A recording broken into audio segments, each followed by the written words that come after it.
Hi friends, welcome to Nila cooking. எல்லார் வீட்லேயுமே செம்பருத்தி பூ நிற்கும், இல்லைனா பக்கத்து வீட்லையாவது நிற்கும். இந்த பூ ஒரே நாளில் வாடி போயிடும். நம்ம இதை தலைக்கு தேய்ச்சி குளிக்கிறதுக்காக யூஸ் பண்ணுவோம், எண்ணெய் காய்ச்ச யூஸ் பண்ணுவோம். இதை வச்சு ஒரு ஹெல்த்தியான ரெசிபி தான் இன்றைக்கி நம்ம பார்க்க போகிறோம். ரெசிபினா இது ஒரு ஹெல்த்தியான ஜாம் தான் பண்ணி காட்ட போகிறேன். இதை எப்படி பண்ணணும்னு தான் நம்ம இந்த வீடியோவில் பார்க்க போகிறோம். இது ரொம்ப ஹெல்தி, எந்த ப்ரிசர்வேட்டிவ்ஸும் சேர்க்காத நல்ல ஹெல்த்தியான ஒரு ஜாம் தான். இதை ப்ரிப்பேர் பண்ணுறது எப்படின்னு பார்க்கறதுக்கு முன்னாடி இந்த சேனலை இது வரைக்கும் சப்ஸ்கிரைப் பண்ணாதவங்க சப்ஸ்கிரைப் பண்ணிக்கோங்க. மறக்காமல் பக்கத்தில் இருக்க பெல் சிம்பிளையும் கிளிக் பண்ணிக்கோங்க. அதில் ஆல் என்கிற ஆப்ஷனை எனேபிள் பண்ணி வச்சுக்கோங்க. அப்போ தான் நான் அப்லோட் பண்ணுற வீடியோவோட நோட்டிஃபிகேஷன் உங்களுக்கு உடனுக்குடன் வந்து சேரும். இப்போ இதை எப்படி ப்ரிப்பேர் பண்ணணுன்ட்டு வாங்க வீடியோவில் பார்க்கலாம். இதுக்காக நான் இங்கே 30 பூ எடுத்து வச்சுருக்கேன். ஃப்ரெஷ்ஷாக பிடுங்கின பூ 30 பூ எடுத்திருக்கேன். இப்போ இதோட இந்த காம்பு இதெல்லாம் நமக்கு தேவையில்லை. இதை எல்லாத்தையும் எடுத்துகிட்டு இந்த பெட்டல்ஸ் மட்டும் போதும். இதை நம்ம இப்போ எல்லாத்துலேருந்தும் பிரித்து எடுத்துடலாம்.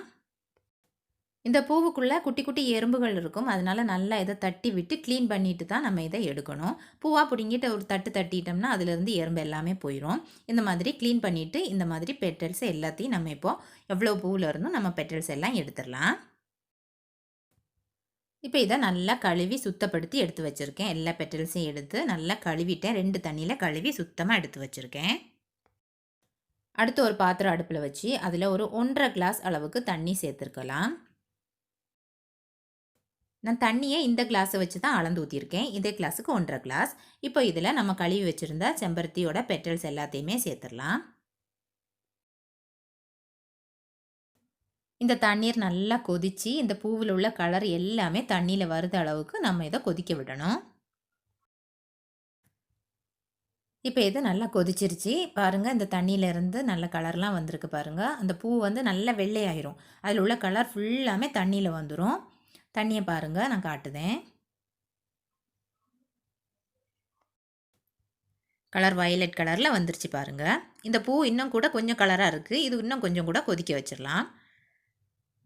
இப்போ நல்லா கொதி வந்துருச்சு. இது போதும். இப்போ நம்ம இதை இறக்கிடலாம். இப்போ நம்ம இப்போ ஒரு வடிகட்டி யூஸ் பண்ணி இந்த தண்ணியை மட்டும் நம்ம வடிகட்டி எடுத்துடலாம். இந்த பூவில் உள்ள ஃபுல் கலருமே நமக்கு இந்த தண்ணியில் கிடச்சிருச்சு. இதை இப்போ நம்ம ஒரு பக்கமாக வச்சிடலாம். அடுத்து ஒரு அடிக்கனமான பாத்திரம் அடுப்பில் வச்சு அதில் நம்ம இந்த செம்பருத்தியோட தண்ணீரை வந்து கொதிக்க வச்ச தண்ணீரை ஊற்றிடலாம்.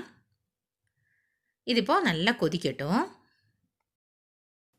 இது இப்போ நல்லா கொதி வந்துருச்சு. இதில் இப்போ 1/2 கப் அளவுக்கு சுகர் சேர்த்துக்கலாம். நான் எடுத்த 30 பூவுக்கு இந்த 1/2 கப்பு சுகர் போதுமானது. இதையும் சேர்த்து நல்லா இப்போ அடுப்பில் வச்சு கிளறிக்கிட்டே இருக்கலாம். இப்போ இந்த தண்ணி ஃபுல்லாமே நம்ம கொதிக்க வச்சு ஜாமோட கன்சிஸ்டன்சிக்கு கொண்டு வரணும். இது கொஞ்சம் டைம் ஆகும். அதனால் பொறுமையாக நீங்கள் இதை அடுப்பில் வச்சு கிளறிக்கிட்டே இருந்து செய்யணும். இது நல்லா திக்கான ஒரு கன்சிஸ்டன்சிக்கு வரணும். அது வரைக்கும் நம்ம அடுப்பில் வச்சு கிளறிக்கிட்டே இருக்கணும். இப்போ நம்ம ஊற்றினா தண்ணி வந்து பாதி அளவுக்கு வற்றிருக்கு.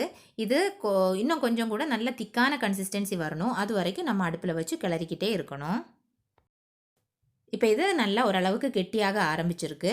ஒரு 90% வரைக்குமே கெட்டி ஆயிடுச்சு. ஆனால் இது கருப்பு கலரில் தான் இருக்குது. இதை வந்து நம்ம ஒரு நல்ல ஒரு கலர்ஃபுல் ஆக்கணும்னா இதில் நம்ம ஒரு 1/2 லெமன் ஜூஸை சேர்க்கணும். இப்போ லெமன் ஜூஸ் சேர்த்து நம்ம கிளறி விடும்போது பாருங்கள், அதோட கலரே நல்லா சேஞ்ச் ஆகுது பாருங்கள். இது இன்னும் கொஞ்சம் திக்காக வேண்டியது இருக்குது. அது வரைக்கும் கொஞ்சம் கூட நேரம் கூட நம்ம கிளறி விட்டுக்கிட்டே இருக்கலாம். லெமன் ஜூஸ் ஊற்றுனதுக்கப்புறம் தான் அந்த ஜாமோட கலர் நமக்கு நல்லா வெளியில் தெரியுது. இது வரைக்கும் கருப்பாக தான் இருந்துச்சு. இப்போ தான் நல்லா ரெட்டிஷ் கலருக்கு வந்திருக்கு. இதை இன்னும் கொஞ்சம் நேரம் கூட நம்ம அடுப்பில் வச்சு கிளறிக்கிட்டே இருக்கலாம். இப்போ கரெக்டாக அந்த ஜாமோட கன்சிஸ்டன்சிக்கு வந்துருச்சு பாருங்கள். நல்லா கெட்டி ஆயிடுச்சு. இது கொஞ்சம் நேரம் ஆறுனதும் நம்ம அடுப்பை விட்டு இறக்கி ஆற வச்சுட்டாலும் இது நல்லா திக்காயிரும். இப்போ நல்ல கரெக்டான கன்சிஸ்டன்சி இருக்குது. இந்த மாதிரி நீங்கள் நல்லா கிளறி விட்டு கட்டியாக்கி இறக்கிடணும். இவ்வளோ போதும். நம்ம இப்போ இதை இறக்கிடலாம்.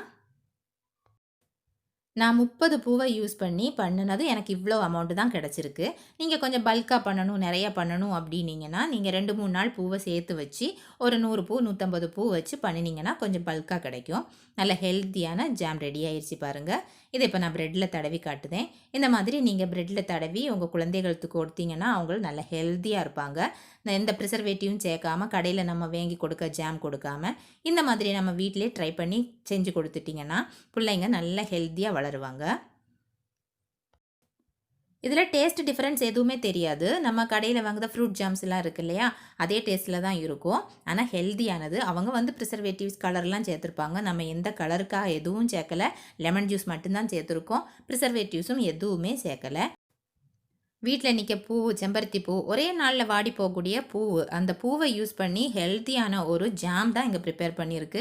இந்த மாதிரி நீங்கள் அந்த வாடி போக பூவை எடுத்து வச்சு நீங்கள் ஸ்டோர் பண்ணி வச்சுருந்து 2-3 நாள் கூட சேர்த்து வச்சுருந்து நீங்கள் பண்ணி எடுக்கலாம்.